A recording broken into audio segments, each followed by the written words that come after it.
Gumagawa sila ng mga house plan, tapos gagawin nila ganyan. Parang totoo. Anong student? Anong course? Drafting. Drafting po. Ang totoo po niyan, yung bahay ni Mila, estudyante na ang may gawa ng plano. Estudyante po yun. Wow. Saan yun la yung model? Wala, nasa bahay. Galingin ng design ng bahay mo, ha? Nasa bahay na yun yung plano niya. Walang tapat na pinto, walang... Ito po yung pinakamagandang estudyante. Gawa ng valedictorian namin. Ito. Pinakatama.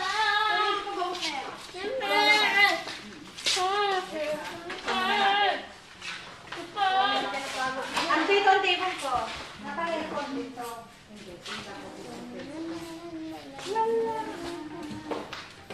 Malapit na mag-aircon.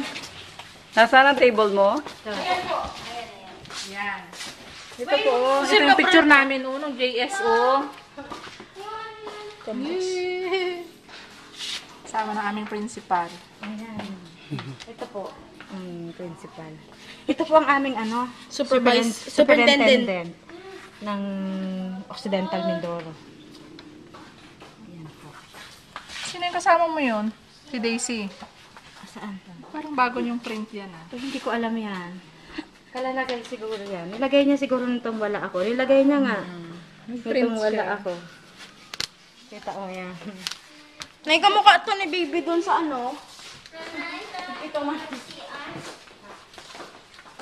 Ito po ang office ng principal. Office of Uy, may nilang dito. Asukal ba yan?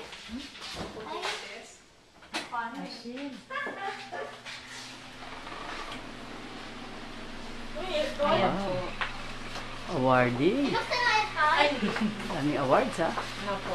Alam ko binuksan ang parachute. Nay po lang kay ko. Aray ko po. Parang gusto mong maging principal. Maranasan ko lang maging Maranasan ko man lang.